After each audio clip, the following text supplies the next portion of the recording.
scout, and credit to him, we got James.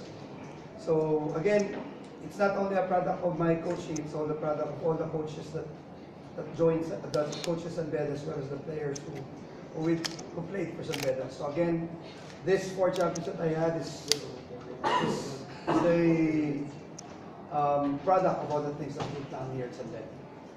Coach Boyet, quick question lang. Gaano kabigat yung adjustment niyo running a man-to-man defense the whole elimination round, even in the Final Four? Pagpasok ng finals, sinona niyo the whole time, every possession, ang LPU Pirates and the shock troopers, sila Clint Duliges, AC Soberano, stepping up off the bench and just scoring a lot of points and getting a lot of possessions for you. Actually, it's really the product of the preparation and the scouting. As we all know, we're always been there every game of LPU. I watch the game of LPU. I always watch it in live. Kasi I want to see how Coach Toplex adjusts and everything, how CJ Perez plays, how the Marcelino Twins plays, and how El Suso plays. It's really the adjustment. We played man because I do believe that we're a very good defending team, but we try to really give LPU a different look. From time to time, we change up our defense from zone to man or semi-man, just to get them out of their sync, especially coming with CJ in the second game of this game. We really tried to limit CJ. Remember, we beat LPU by 13 points when CJ was out. So I was thinking, he was out, so if we can limit him, again, 0 sa last game, dahil hindi naglaro eh. So kung malimit natin yun, we have a good chance of winning, and especially he's in Paul Probel then. And with these 2 guys beside me, with Donald Tangko playing the 40 minutes without, we're matching up with Suso all the time, and then Clint Duliges, what you said, Clint Duliges came out to take their shots in the 4th quarter, AC in the 1st quarter, JP Mocon making their shots. Well, siguro para sa amin yun. But again, to LPU and Coach Topex, it's a very good program. We had a good program. Congratulations to you and the LPU community. But it's really nice to feel the championship again. And I thank my players here for making that happen. At mukhang enjoy na nga si JB Mokan at si Robert Boyd. Nagpapasahan ng stat sheet. Robert, si Anton Rosto, nag-usap tayo bago nag-start ng season. At binigit mo sa akin.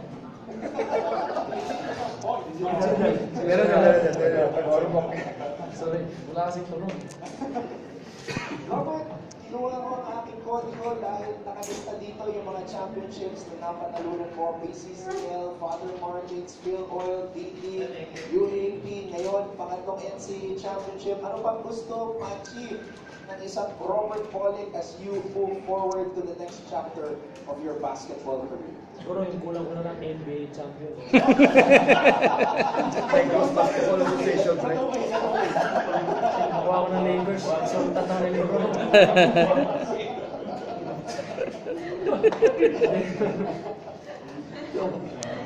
Sige,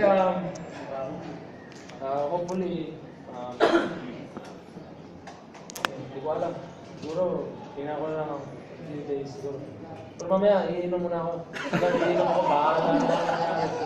Kung saan mo ako makita, pasensya na.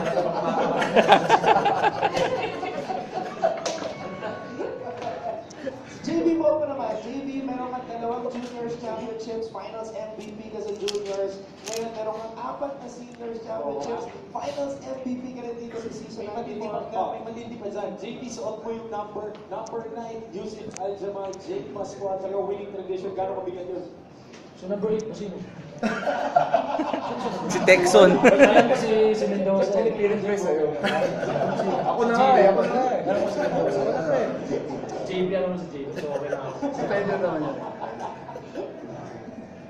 Malala. It's always in the program sa San Beda kasi from high school then going to the seniors. May mga ano lang, sa mga UAP pero intact pa rin. Magaling yung management namin and then mga coaching staff. So I think it all goes sa program namin. Well-deserved JB, Robert, Coach Boyd Fernandez, congratulations at maraming salamat for giving us a show dito sa Season 94 ng NCAA. Coach Hammer, always exciting to talk to the best players, the guys who really work hard day in and day out para pakilala bilang alamat dito sa collegiate basketball ng Pilipinas. Okay, congratulations. Thank you. Happy birthday to you! Thank you. Okay, pwede na po magtanong ang press. Okay, luman na! May galing na si Robert! Yeah! Okay na? Okay, pwede na po magtanong ang press. Thank you.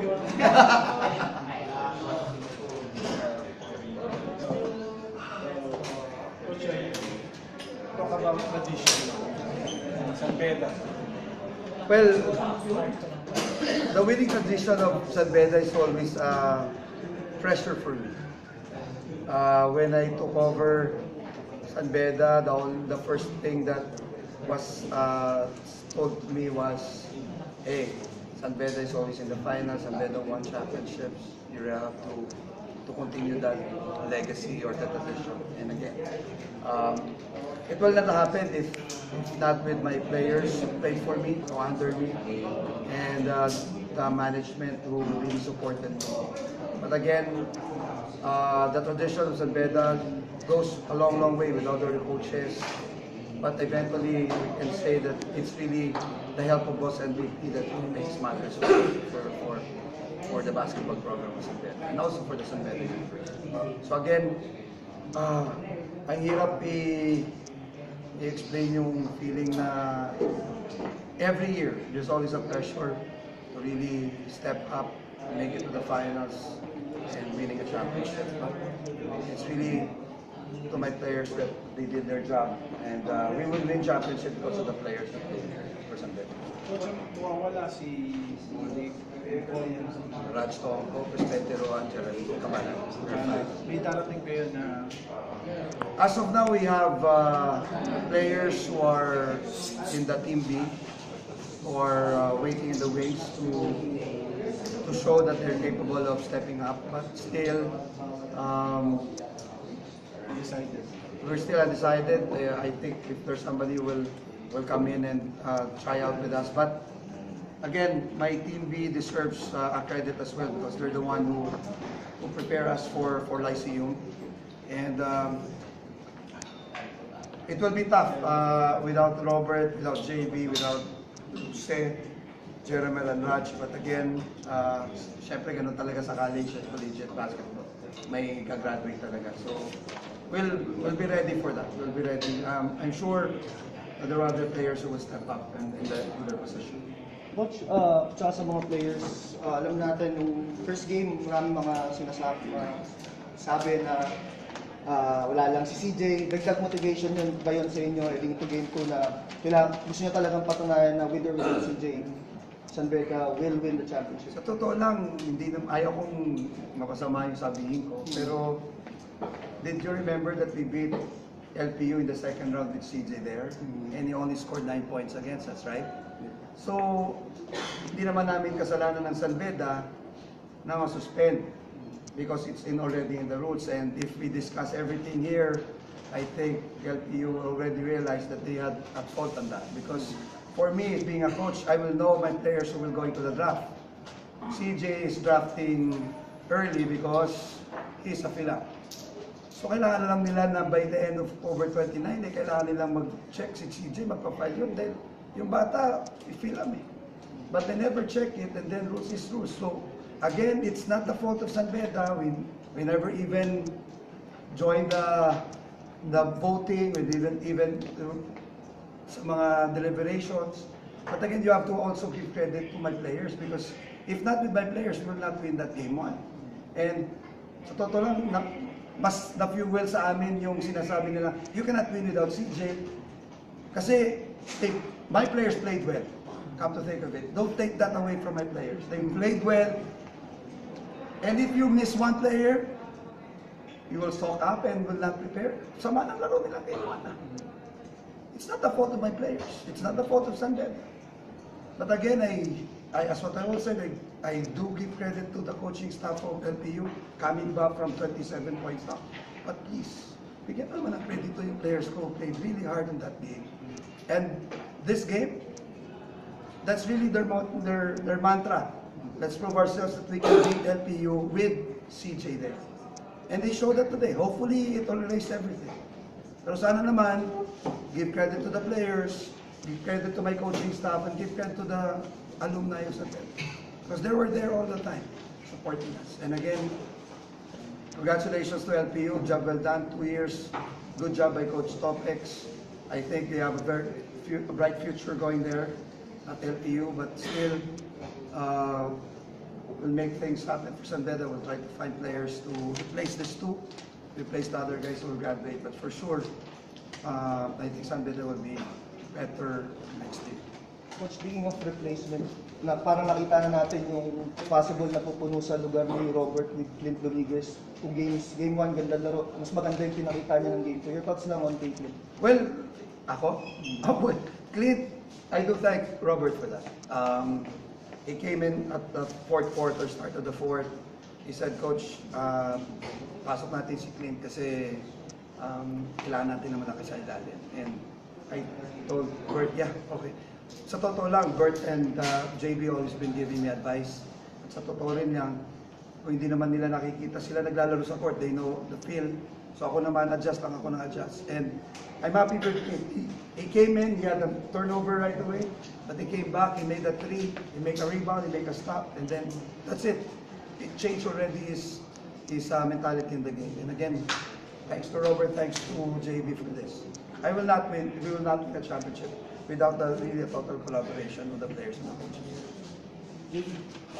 Balik tayo 3 years ago, yung breakout game mo against Betran. Unfortunately, hindi nakuha yung title. Pero that should have been you, yung finals MVP, yung nakuha nyo. Right now, nakuha mo na yung final year mo sa NCAA. Your thoughts lang na sa wakas, champion na naka-finals MVP? Actually, di ko naman iniisip. So, di ko iniisip na mag-MVP. Ginagawa ko lang yung part ko sa team. MVP darating naman yan, and fortunate na dumating siya. Sobrang thankful ako sa parents ko kasi nandun sila lagi through bad games and good games, and especially si coach, lagi yung pinupush siya mag-motivate, to work hard every day. Ano na sila si Robert, kahit ganyan yan, napaka-sipag yan, grabe. Especially nung coming off sa injury niya, wala akong masabi. Every day, nag-gym, nagyayabang na sa akin deadlift Ayan o. Coach, next year, kumbaga, si Bolic and Mokolis are hard to replace. Yes. Will it be tougher next season? Kumbaga, laki nung butas na pupunuan nyo sa dalawang ito. Well, it's really tough. Even with them, it's really tough to win a championship. Kahit nandito sila sa tabi-to, mahirap maglalo sa championship dito sa NCAA. Without them, it would be tough as well. But again, I do congratulate them for leading San Beda and leading San Beda at our 3 and our 12 by 11 championship. Mahirap punuan. Actually, we've been starting to really, right now, sa totoo lang, habang nagpapprepara kami ng finals, we're also preparing for our future. So we're already checking out who are capable to replace them. But I know it will be tough replacing their shoes. It's too big to fill. So we'll start early, we'll prepare early, and hopefully we can train our young guys to really step up the way these two guys will play. So it will be a tough one for us. It will be a tough year for next year. But rest assured that we always be ready for next year. Coach Boyet, doubtful pa yung status pa ni Donald. So you've been ready yung Eugene in case Donald decides not to play? Well, we did really plan to really put Eugene to this season so that we can prepare him for the future. Kala ko nga, bigla lang kami naputol kagad yung preparasyon namin dahil alam niyo naman, we thought that it will be 2021, 2020 or something yung one. But we really try to prepare Eugene for next year. I do thank Lulu, Noah for giving the space for now. But again, it will be a fight for the spot again next year. But I'm not closing the doors for Donald. For sure, he will be back. We talked about it, and keeping my fingers crossed he will be back for next year. Ba't hindi sigurado, sabi niya? Well, there's somebody who's been, last year, Donald being a MVP of the finals, so many foreign teams have been asking for him. He has an offer in France, he has an offer in different countries, but he forgo that because he loves to play for another year. And hopefully he can change his mind again for another year. So, but for now, I'll give Donald a little space, let him enjoy the championship, and whatever will be, I had to talk with Donald. He's keen of coming back. But again, I told him you have to finish your studies first. It's really nice to finish, have a diploma, and then if you play in the professional, even better for you. Mox, from high school to college, San Beda, from high school to college, champion. Ano pinakamamimiss mo sa pagiging San Beda, moving into the next part of your career? Siguro, going to San Beda. Kasi antipolo ako eh. Yung speed biya, yung traffic. Kasi sobrang aga kong maalis eh. Nag-LRT ka daw pa. LRT, tricycle. Kailangan mo talaga pumunta ng practice. Siguro yung community din, nakakamiss talaga. Sobrang diehard fan, mga alumni, and mga teammates ko especially. Sobrang down to earth. Kaya sobrang saya kami pag nagsasama. Kahit wala kami ginagawa, puro kalokohan. Sinabi ni Coach kanina na you guys wanted to prove that you can win without CJ. As players, can you tell us yung perspective nyo on that? Yung pagbalik niya and then having to adjust his return to the side. Ako, mas gusto ko kompleto. Mas maganda yung championship. Kasi kami, San Beda, competitive kami. So, mas maganda, mas kompleto para win or lose. Sabi namin ginawa namin yung best time. Yung mga pinapatan. Hindi nga gumagana. Pa-practice nga ako, kakaro sa Lebron ko eh. Bigyan mo na ako last na to eh. So yun. Ayusin yung picture ako. Ano masyadong flash? Mas maganda yung kompleto talaga para masaya yung championship na yun. Pero pag narinig yung criticisms na yun na yung panalo niyo daw ng Game 1 ay dahil wala siya, anong nararamdaman niyo bilang kayo yung nag-upo? 56 nga na sila ngayon eh. Mas maganda nga yung laro nila Game 1 eh. Siguro, naging advantage na namin kasi masyado nilang hinahanap si CJ. So, naisipan namin na baka mag-install na yung offense nila. So, ginawa namin na advantage yun. So, yun medyo nahihirapan sila. So, pwede lang nila kay Coach Boyd sa coaching staff namin na yung scouting team din naman sa Team B. Maganda yung pinapakita nila. So, naging prepared talaga kami. Hindi lang physically, mentally din. Coach Jude, dito ka. Coach Jude! Coach Jude, teka. Ito yung... Cheer. Dito, share ko sa iyo yung championship, boss. Kasi kung wala si boss, wala kaming kanlas, wala kaming mga recruits. Wala si Robert. So again, alam niyo, Coach Jude is our main scout. Unang dating ko sa San Beda, ayaw mo sa akin. Sabi, Isipin niyo. Sabi, bako ka lang daw. Kunin niya. Kung makakalimutan niya. Unang dating ko, dami kong... Lagay nila yan sa article. Lagay niyo sa article yun. Wow! Malagiti ka si Coach Unang Jude. dating ko, sabi ka, nakita ko, siyempre, nahihiya naman ako. Sabi ko, baka naman, ano ako dito, magalit lang ako dito. Tapos ngayon, kapira-pira siya. Yakap pa. Sakit sa puso mo. Pero dating ko sa San Beda. Coach, ano yung assessment mo kay Robert sa pro draft? Do you think he's gonna rank higher or ano? Well, if the coaches just watch how he plays global, he can play with the system, he can play without the system.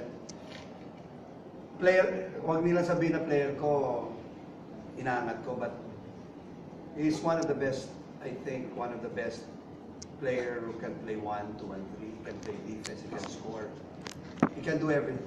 And I'm sure it will be a good added player to the teams that will draft in the first 3 picks. And especially I'm hoping that Colombia will change their mind because you've got Bolly, you've got Robert. He will be, I think, the best point guard coming in this draft and probably the future of the PBA. So